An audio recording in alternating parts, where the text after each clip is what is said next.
vamos receber a Lurdinha. Boa tarde. Maria de Lourdes Dias, é isso mesmo? Lourdes Dias. Maria de Marques Dias, mas eu normalmente chamo abrevio, né? Lourdes Dias. Está combinado, então. Lourdes vai nos falar a respeito do Evangelho, capítulo 5, Bem-aventurados os aflitos, 23 a 31. Lurdinha, com a palavra. Muito obrigado. Obrigada, Celso. Então, o Celso já anunciou o estudo sobre o Evangelho e a parte Bem-aventurados aflitos. Eu vou estar dando continuidade ao estudo do Maurício de 15 dias atrás, né? Que começou essa parte, o Bem-aventurados aflitos, com o estudo da Adriana. E os dois estão gravados na página da CEASO no YouTube. Então, quem quiser depois pode rever esses estudos. Então, o primeiro item que a gente vai falar é os tormentos voluntários, que é o item 23. Vive o homem incessantemente em busca da felicidade, que também incessantemente lhe foge, porque felicidade sem a mescla não se encontra na terra. Entretanto, poderia ele, pelo menos, gozar a relativa felicidade, se não a procurasse nas coisas perecíveis, isto é, nos gozos materiais, em vez de a procurar nos gozos da alma, que são imperecíveis. Em vez de procurar a paz do coração, que é a única felicidade real neste mundo, ele se mostra ávido de tudo o que o agitará e turbará, e cria para si tormentos que está na sua mão evitar. Haverá maiores do que os que derivam da inveja e do ciúme. Para o invejoso e o ciumento não há repouso. O que não tem e os outros possuem lhes causa insônias. Dão-lhes vertigem os êxitos de seus rivais.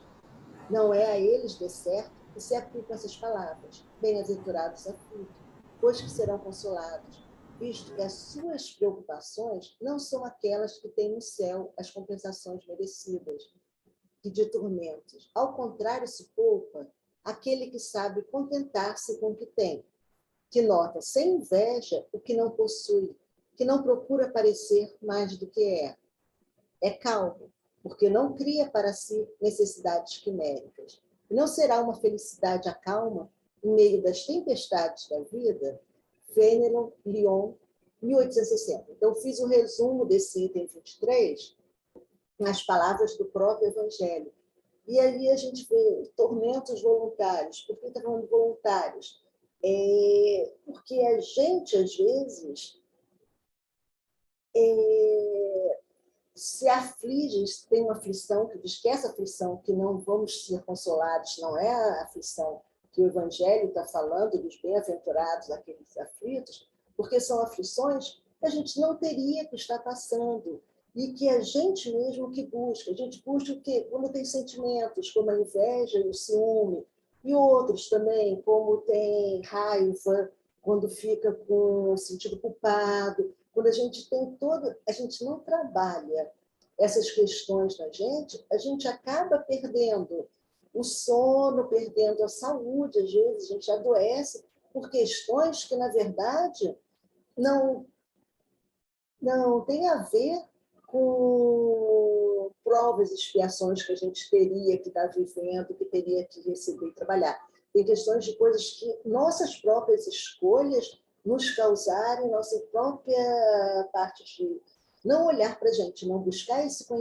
autoconhecimento, não trabalhar aquilo que a gente precisa trabalhar na nossa evolução, de tentar sermos mais equilibrados, ampliar nossa capacidade de amar ao próximo, né? Com amor mais verdadeiro, um amor que não é possessivo, um amor que sabe olhar o outro, um amor que sabe ter escuta. Então, a gente acaba tendo aflições que caberia a gente evitar, que a gente não precisaria estar passando e que a gente passa.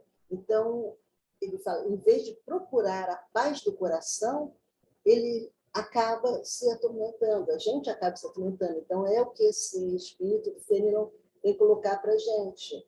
Tá? Então, assim, vigiar. É a parte sempre da gente vigiar para que nossas atitudes não nos causem aflições que não teríamos que ter.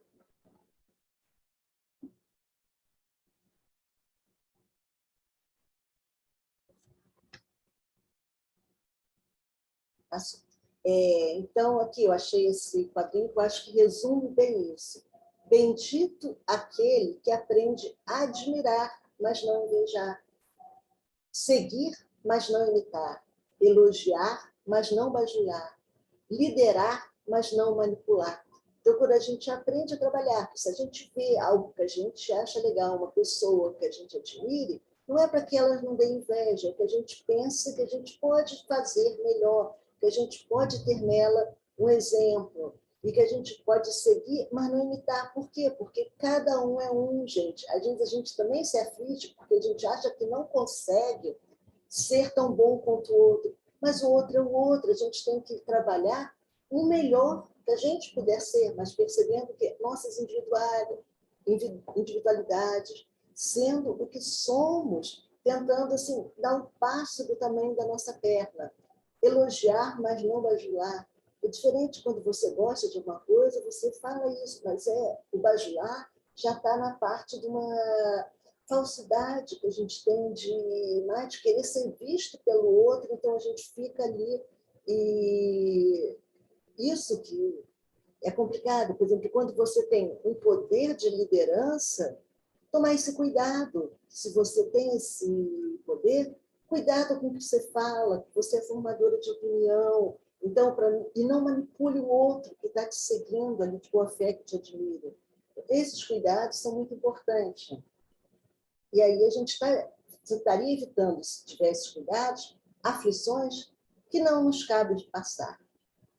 Agora vamos para o outro item que fala a desgraça real, que é o item 24. Toda a gente fala da desgraça e julga conhecer-lhe o caráter múltiplo. Venho eu dizer-vos que quase toda a gente se engana e que a desgraça real não é o que os homens supõem. Eles a veem na miséria, no fogão sem lume, no credor que ameaça, nas lágrimas, na angústia da traição, etc. Sim, é desgraça para os que só veem o presente. A verdadeira desgraça, porém, está nas consequências de um fato, mais do que no próprio fato. Dizei-me se um acontecimento considerado ditoso na ocasião, mas que acarreta consequências funestas, não é realmente mais desgraçado do que o outro, que a princípio causa contrariedade e acaba produzindo bem. Para julgarmos qualquer coisa, precisamos ver as consequências. Assim, para bem apreciarmos o que, em realidade, é ditoso ou inditoso para o homem, precisamos transportar-nos para além desta vida, porque é lá que as consequências se fazem sentir. Vou revelar-vos a infelicidade sob uma nova forma. A infelicidade é o prazer, é o tumulto, é a vagitação, é a satisfação louca da vaidade, que fazem calar a consciência que atordou o homem em relação ao seu futuro, que, pois, o Espiritismo vos esclareça e recoloque para vós, sob verdadeiros prismas, a verdade e o erro, tão singularmente deformados pela vossa cegueira. Delfina de Girardin, Paris, 1861. Então, assim, eu vou trazer uma fábula que eu acho muito interessante, que fica mais fácil de ilustrar o que a gente viu nesse item. Nesse item fala que um fato em si, no momento presente que se está vivendo, a gente não tem uma clareza para saber se isso foi algo bom ou ruim, que tem que ter um distanciamento. Então, só no momento futuro que a gente consegue avaliar pelas consequências que advieram desse fato, se esse fato foi algo realmente bom ou ruim. E aí, essa fábula torna mais claro esse entendimento. É uma fábula que eu já conhecia, eu fui procurar quando eu vi esse texto, eu falei, eu acho que cabe perfeitamente. E eu não achei o autor, tá? Um menino pobre estava triste sentado na calçada, do lado de fora da sua casa. O que ele mais desejava era ter um cavalo, mas não tinha dinheiro. Neste dia passou em sua rua uma cavalaria, que levava um potrinho incapaz de acompanhar o grupo. O dono da cavalaria, vendo a tristeza do menino, perguntou se ele queria o cavalinho. Exultante, o menino aceitou. Um vizinho, tomando conhecimento do ocorrido, disse ao pai do garoto: "Que sorte!" "Por quê?" perguntou o pai. "Ora, disse, seu filho queria um cavalo. Passa uma cavalaria e ele ganha um potrinho. Não é uma sorte?" "Sorte ou azar, só o tempo dirá", comentou o pai. O menino cuidou do cavalo com todo zelo. Mas um dia, o animal fugiu. Desta vez, o vizinho diz: "Que azar, hein? Ele ganha um potrinho, cuida dele até a fase adulta e o potro foge." "Sorte ou azar, só o tempo dirá", repetiu o pai. O tempo passa. E um dia o cavalo volta com uma manada selvagem. O menino, agora o rapaz, consegue cercá-los e fica com todos eles. Observa o vizinho. Que sorte! Ganha um potrinho, cria, ele foge e volta com um bando de cavalos selvagens. Sorte ou azar, só o tempo dirá, responde novamente o pai. Mais tarde, o rapaz estava treinando dos cavalos, quando cai e quebra a perna. Vem o vizinho. Que azar! O cavalo foge, volta com uma manada selvagem. O garoto vai treinar com um deles e quebra a perna. Sorte ou azar, só o tempo dirá, insiste o pai. Dias depois, o reino onde moravam declarou guerra ao vizinho. Todos os jovens foram convocados, menos o rapaz que estava com a perna quebrada. Ao final da guerra, a maioria dos jovens havia morrido. O vizinho. Que sorte, hein? Sorte ou azar, só o tempo dirá. Então, a gente vê a sabedoria, né, desse pai, que está exatamente no mesmo sentido do texto que a gente leu.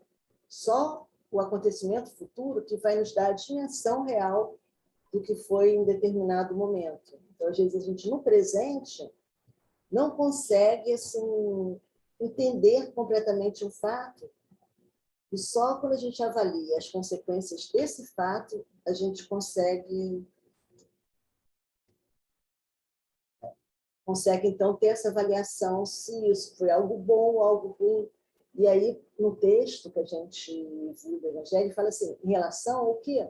A nossa vida futura, em relação ao nosso crescimento que a gente está almejando, em relação a gente conseguir ter aproveitado as experiências daqui, dessa encarnação, para nos aperfeiçoarmos. E aí, voltando ao Evangelho, agora o item A Melancolia. Item 25. Sabeis por quê?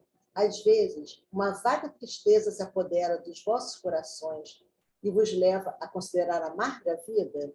É que vosso espírito, aspirando à felicidade e à liberdade, se esgota, atado ao corpo que lhe serve de prisão, em vãos esforços para sair dele. Reconhecendo inúteis esses esforços, cai no desânimo, e como o corpo lhe sofre influência, toma-vos a lassidão, o abatimento, uma espécie de apatia, e vos julgais infelizes. Crede-me, resisti com energia a essas impressões que vos enfraquecem a vontade. São inatas no espírito de todos os homens as aspirações por uma vida melhor. Mas não os busquei nesse mundo. Lembrai-vos de que, durante vosso degredo na terra, tendes de desempenhar uma missão de que não suspeitais, quer dedicando-vos à vossa família, quer cumprindo as diversas obrigações que Deus vos confiou. Se no curso desse degredo de provação, sobre vós desabarem as inquietações e tribulações, sede fortes e corajosos para as suportar. Duram pouco, e vos conduzirão à companhia dos amigos por quem chorais, e que, jubilosos, por ver-vos de novo entre eles, vos estenderão os braços, a fim de guiar-vos a uma região inacessível as aflições da terra. François de Geneve, Bordeaux. Então, aqui, mostrando isso, que às vezes a gente tem, mesmo que inconsciente, a gente não entende o porquê, mas é o que ele está falando assim, vem essa apatia, às vezes é nosso inconsciente, nosso espírito assim, que se sente preso ao corpo e com saudade da vida, né, na pátria espiritual, que é o nosso lar verdadeiro. E aqui, então, esse ressentimento, mas aí é o que o segundo parágrafo fala, mas se a gente está aqui, está com motivo, a gente está aqui porque a gente precisa dessa experiência para o nosso crescimento. Então, a gente tem que se dedicar ao que a gente veio fazer e trabalhar o melhor, para que nesse retorno à pátria a gente tenha a felicidade de encontrar aqueles que nos esperam lá, que possam nos receber, e que a gente tenha assim, a tranquilidade de saber que fez algo que foi o melhor que pôde ser feito, que dificilmente a gente vai conseguir assim, completar tudo que a gente vai fazer. Mas se a gente já tiver conseguido dar um passinho, já vale. Né? Aí esse coisa que mostra, a maior prisão não é a do corpo, é a da alma. Então a gente assim tem que ficar se preocupando em se olhar sempre para perceber quando assim nossa alma se sente aprisionada, assim, tudo a gente tem que lembrar isso. Nossa vida aqui é curta. A gente está de passagem, e tudo passa, tudo acaba. A gente vai retornar à pátria espiritual. Aí continuando com o Evangelho, item provas voluntárias, o verdadeiro silício. Item 26. Perguntai se é lícito ao homem abrandar suas próprias provas. Essa questão equivale a outra. É lícito aquele que se afoga cuidar de salvar-se? Aquele em quem o espinho entrou retirar-o? Aquele que está doente chamar o médico? As provas têm por fim exercitar a inteligência, tanto quanto a paciência e a resignação. Pode dar-se que um homem nasça em posição penosa e difícil, precisamente para se ver obrigado a procurar meios de vencer as dificuldades. Então, olha como é importante perceber isso, que a gente tem que estar sempre procurando os meios que estão ao nosso alcance para vencer as dificuldades. Tá? O mérito consiste em sofrer sem murmurar as consequências dos males que não lhe seja possível evitar, em perseverar na luta e não se desesperar, nunca, porém, numa negligência que seria mais preguiça do que virtude. Então, a gente tem que ter sempre essa clareza. Eu posso evitar? Se eu posso evitar, eu devo fazer o meu melhor para evitar. É algo que eu não posso evitar? Aí sim, cabe a gente aceitar esse sofrimento, aceitar que tudo passa e que a gente sabe que, às vezes, um remédio amargo é necessário para que a gente se cure, para que a gente cuide do nosso espírito, né? Então, a gente pensar isso, nossa saúde, que não é, a gente vê a vida da saúde como só um corte daquele momento na Terra, né? E uma saúde física, mas a saúde é um conjunto, uma saúde física, mental, espiritual e emocional. Então, a gente tem que buscar todo esse equilíbrio. Então, em algum momento, às vezes, que a saúde física está mais debilitada, de repente é que a gente tem que fortalecer nossa saúde espiritual. Essa questão dá lugar a outra, pois se Jesus disse, bem-aventurados aflitos, haverá mérito em procurar aflições que lhe agravem as provas por meio de sofrimentos voluntários? Sim, há grande mérito quando o sofrimento e as privações objetivam o bem do próximo. Não quando o sofrimento e as privações somente objetivam aquele que a si mesmo as inflige, porque aí só há egoísmo por fanatismo. Então, é importante que a gente veja em relatos antigos da nossa história, né, da história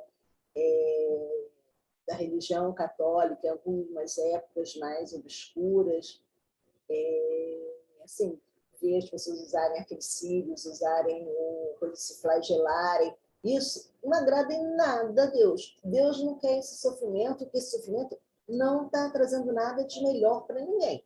Agora ele coloca aqui nesse livro, mas se suportardes o frio e a fome, para aquecer e alimentar, alguém precisa ser aquecido e alimentado.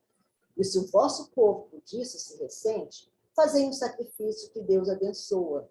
Vós que vos privais do sono para velar a cabeceira de um doente, que apenas é vosso irmão em Deus, vós que, enfim, despendeis a vossa saúde na prática de boas obras, tende em tudo isso o vosso cilício, verdadeiro e abençoado cilício, visto que os gozos do mundo não vos secarão o coração. Não vos secaram o coração. O Anjo Guardião, Paris, 1863. Então, é importante isso. Se você passa por algum desconforto, tudo que você não precisaria, você vê, por exemplo, o Padre Júlio Lancelotti, vamos pegar um exemplo atual, que ali, o trabalho que ele faz, muita coisa, ele sai da sua casa, sai do seu conforto, vai estar ali junto aos pobres. Isso, gente, é uma coisa que ele está fazendo uma caridade, um bem enorme. Isso, sim, é algo que, se ele deixou de poder estar no conforto da sua coisa, para estar ali junto a essa população de rua, em situação de rua, sofredora, tudo, tentando melhorar a situação desses, tentando aliviar esse sofrimento, aí, sim, isso que ele está passando é algo que é um sacrifício que está fazendo bem ao próximo, e esse é abençoado. Agora, isso é em relação ao primeiro parágrafo, dessa questão aqui, esse quadro que coloquei. Sofrer é mais fácil do que encontrar soluções, pois no sofrimento não é preciso agir. Toda solução exige ação. A questão que a gente viu antes, que a gente tem que avaliar, diante de determinada situação que está nos infligindo determinada dor, dificuldade, a gente tem que pensar aí, eu tenho como melhorar isso? Se eu tenho, é minha obrigação agir. Tá? E, às vezes, então, uma acomodação faz que a gente fique, não, mundo de provas e expiações, sofrimento faz parte, tudo. E aí, isso serve como desculpa mais para você ficar na preguiça, deixar de procurar melhorar, deixar de procurar aquilo que está na sua mão, superar. Então, é importante a gente ter sempre essa clareza. Se a gente tem como agir, cabe a gente sim agir.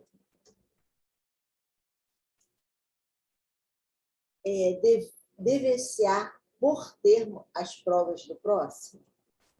É o item 27. Deve alguém, por termo, as provas do seu próximo, quando possa, ou deve, para respeitar os desígnios de Deus, deixar que sigam seu curso? Já vos temos dito e repetido muitíssimas vezes que estáis nesta terra de expiação para concluirdes as vossas provas e que tudo que vos sucede é consequência das vossas existências anteriores. Esse pensamento, porém, provoca em certas pessoas reflexões que devem ser combatidas. Pensam alguns que, estando na terra para expiar, cumpre que as provas sigam o curso. Outros há mesmo que vão até o ponto de julgar que não só nada devem fazer para as atenuar, mas que, ao contrário, devem contribuir para que elas sejam mais proveitosas, tornando-as mais vivas. Grande erro. É certo que as vossas provas têm de seguir o curso que lhes traçou Deus. Dar-se-á, porém, que conheçais esse curso? Sabeis se a providência não vos escolheu como bálsamo da consolação para fazer cicatrizar as chagas que a sua justiça abrira? Não digais, pois, quando virdes atingido um de vossos irmãos, é a justiça de Deus, não importa que siga o seu curso. Dizei antes, vejamos que meios o Pai misericordioso me pôs alcance para suavizar o sofrimento do meu irmão. Ajudai-vos, pois, sempre, mutuamente, nas vossas respectivas provações, e nunca considereis instrumento de tortura. Pode, portanto, sem receio, empregar todos os esforços para atenuar o amargor da expiação. Então, a gente sempre... É a mesma questão que a gente está falando do padre Júlio Lancelotti. Ele se coloca a serviço daqueles irmãos que estão em situações de rua, que estão tudo para servir, para tentar atenuar isso. Então, assim, se a gente pode atenuar na nossa medida das nossas coisas, é nosso dever buscar aquilo que a gente possa fazer, que é uma acomodação das vezes a gente dizer, não, é justiça divina, ele fez algo por merecer e tudo. Então, é uma questão que a gente tem que perceber isso. A gente não sabe, na verdade, não cabe a gente julgar o outro, e sabe-se lá, Deus sei exatamente nosso trabalho ajudar esse irmão. Então, o que a gente puder fazer sempre será algo de bom. Eu aqui, esse pensamento desse rap Lubavitch, achei muito interessante. Se você vir algo que necessita conserto e souber consertá-lo, então você encontrou um pedaço de mundo que Deus lhe deixou para aperfeiçoar. Então, olha que beleza, quer dizer, se você sabe o que fazer para melhorar o sofrimento do seu irmão, para consertar isso, tem algum recurso que você possa? Ótimo. Aproveite essa oportunidade e ajude. Porém, se você enxerga somente o que está errado e o que é feio, então é você mesmo quem precisa de conserto. Então, aqueles que ficam só dizendo, mas o mundo está assim, o mundo não tem jeito, o mundo... Então, você está precisando de ajuda, você está precisando de melhorar seus pensamentos, buscar algo que você possa fazer e trabalhar o seu melhor, e não ficar em críticas a algo e sem ação. É importante, a gente tem que saber sempre onde que a gente pode agir. Aceitação do que a gente não pode, onde a gente não pode, em situações que não dependem da gente, essa aceitação representa um ato de fé e sofrimento, mas é diferente aceitar no que não pode mexer de ficar reclamando, de ficar murmurando. Reclamar não é aceitar. E reclamar não é agir. Não trabalha uma modificação, não trabalha uma transformação. Então, nossa ação tem que ser no sentido de buscar uma melhoria, de buscar um conserto que a gente possa fazer. Será lícito abreviar a vida de um doente que sofra sem esperança de cura? É o item 28. Um homem está agonizante, presa de cruéis sofrimentos. Sabe-se que seu estado é desesperador. Será lícito poupar-lhe algum instante de angústia, apressando-lhe o fim? Quem vos daria o direito de prejudicar os desígnios de Deus? Não pode ele conduzir o homem até a borda do fosso para daí o retirar, a fim de fazê-lo voltar a si e alimentar ideias diversas das que tinha? Ainda que haja chegado ao último extremo o moribundo, ninguém pode afirmar com segurança que haja soado a hora derradeira. A ciência não se terá enganado nunca em suas previsões? Sei bem haver casos em que se pode, com razão, considerar desesperadores. Mas, se não há nenhuma esperança fundada em um regresso definitivo à vida e à saúde, existe a possibilidade, atestada por inúmeros exemplos, de o doente, no momento mesmo de exalar o último suspiro, reanimar-se e recobrar alguns instantes a faculdade. Pois bem, essa hora de graça que lhe é concedido pode ser-lhe de grande importância. Desconheceis as reflexões que o seu espírito poderá fazer nas convulsões da agonia, e quantos tormentos lhe pode poupar um relâmpago de arrependimento. A gente vê relatos assim, de tantas reconciliações que foram feitas, né?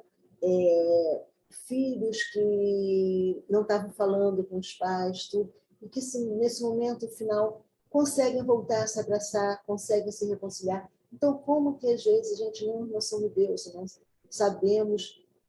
Então, a gente às vezes quer se arvorar em Deus. Então, essa questão assim, alguns países estão legalizando, né, o suicídio assistido e eutanásia, tudo. Como é que assim, só olham do ponto de vista material, o sofrimento físico, mas esquece que nós somos seres espirituais. Aí o que fala que o materialista que apenas vê o corpo e em nenhuma conta tem a alma, é inapto a compreender essas coisas. O espírita, porém, já sabe o que se passa no além-túmulo, conhece o valor do último pensamento. Minorai os derradeiros sofrimentos, quanto puderes, mas guardai-vos de abreviar a vida, ainda que o de um minuto, porque esse minuto pode evitar muitas lágrimas no futuro. E são Luís esse pensamento.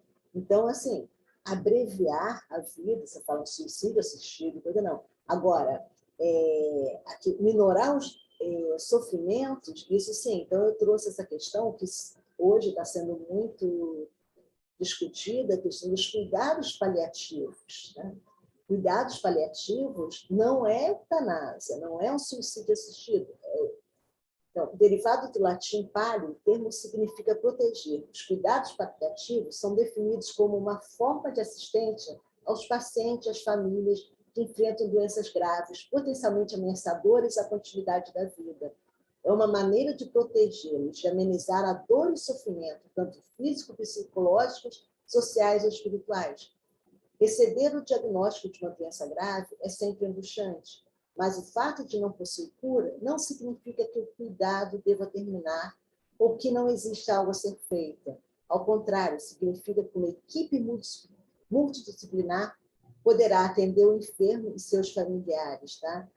E prestar, então, esse auxílio nesses diferentes aspectos. Então, o cuidado paliativo, isso é cuidar, o nome já diz, cuidado. Então, cuidar para atenuar o sofrimento que vem nisso, mas não fala em momento nenhum de abreviar a vida. Ao contrário, trabalhar, inclusive, não só doentes, como familiares, porque numa questão de doenças terminais, tudo, os familiares também estão em grande sofrimento. Então, tem que ter essa equipe multidisciplinar que vai trabalhar não só os aspectos físicos, como os psicológicos também, do grupo familiar, para que esse momento seja um momento com mais qualidade. Então, a gente tem que pensar isso, a qualidade desses momentos terminais. Voltando ao Evangelho, o sacrifício da própria vida. Aquele que se acha desgostoso da vida, mas que não quer extingui-la por suas próprias mãos, será culpado se procurar a morte num campo de batalha com o propósito de tornar útil sua morte?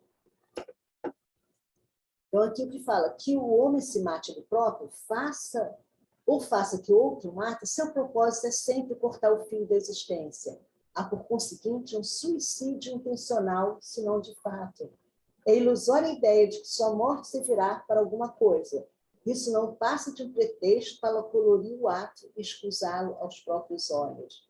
Se ele desejasse seriamente servir ao seu país, cuidaria de viver para defendê-lo, não procuraria morrer, pois que morto de nada mais lhe serviria. O verdadeiro devotamento consiste em não temer a morte, quando se trate de ser útil, em afrontar o perigo, em fazer de antemão e sem pensar o sacrifício da vida, se for necessário. Mas buscar a morte com premeditada intenção, expondo-se ao perigo, ainda que para prestar serviço, anula o mérito da ação. Também a de São Luís mostra isso. Então, você procurar morte, ainda que no campo de batalha, seria um suicídio intencional, que o que vale, a espiritualidade conhece, a sua intenção. Então, ainda que não seja pelas suas mãos, se houve a intenção, tá? Você não está tendo mérito nisso.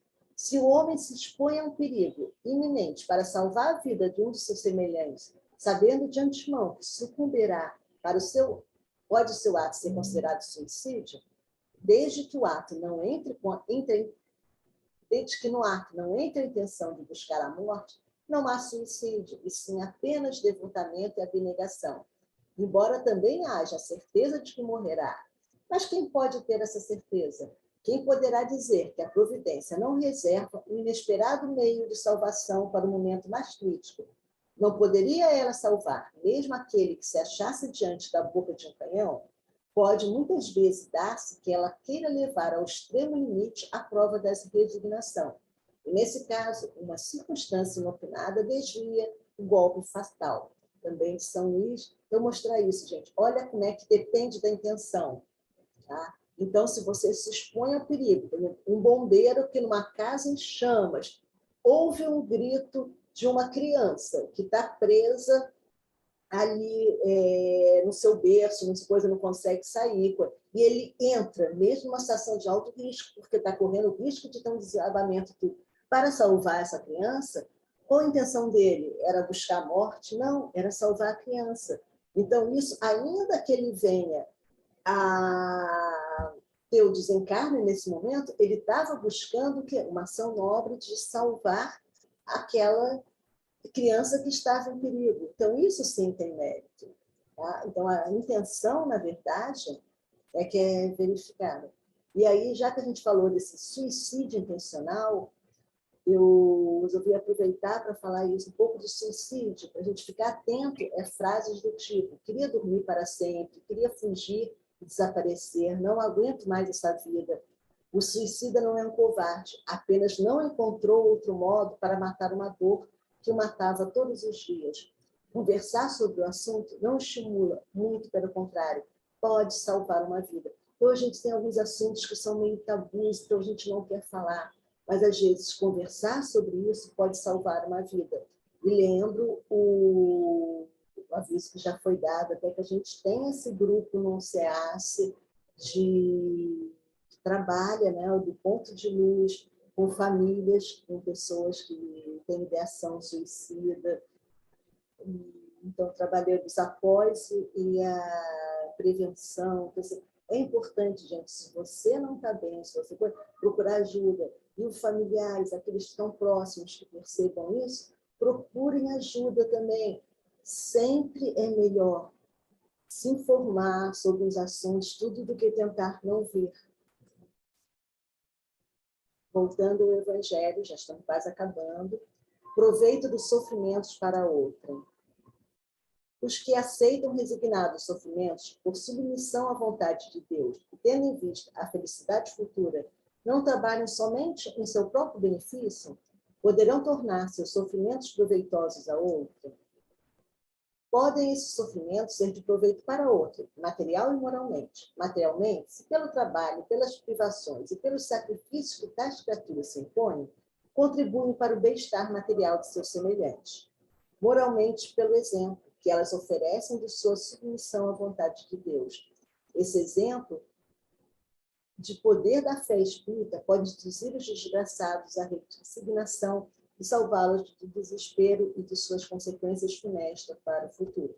Eu volto a lembrar, só para a gente exemplificar, o padre Lancelotti, que falei que as privações que ele possa passar em prol daqueles que estão necessitados, horas de sono que ele perca, acolhendo, visitando e dando o auxílio material que ele puder, e mais, assim, o seu acolhimento, suas palavras, tudo.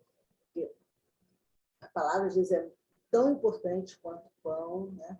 Então, isso serve para um exemplo, para minimizar o sofrimento, e serve de exemplo também. Então, assim, o exemplo é muito importante. Então, nesse sentido, é proveitoso. E a paz não é determinada pelo que acontece em torno de você, mas sim pelo que acontece dentro de você. Então, a gente pensar sempre isso, a gente olhar nosso mundo interno, que a paz depende da gente conseguir essa conciliação com a gente mesmo, tá? Então, a gente, assim, no mundo, a gente está muito agitado, a gente tem que voltar esse olhar para dentro, porque é dentro da gente que a gente vai encontrar a paz. Então, desejo a todos muita paz. Ótimo dia. Vou interromper meu compartilhamento.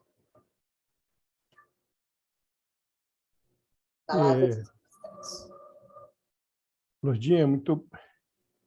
Vamos aqui agora convidar a Lourdinha para fazer a nossa prece final, mas durante a prece da Lourdinha, nós vamos para o nosso momento de irradiação.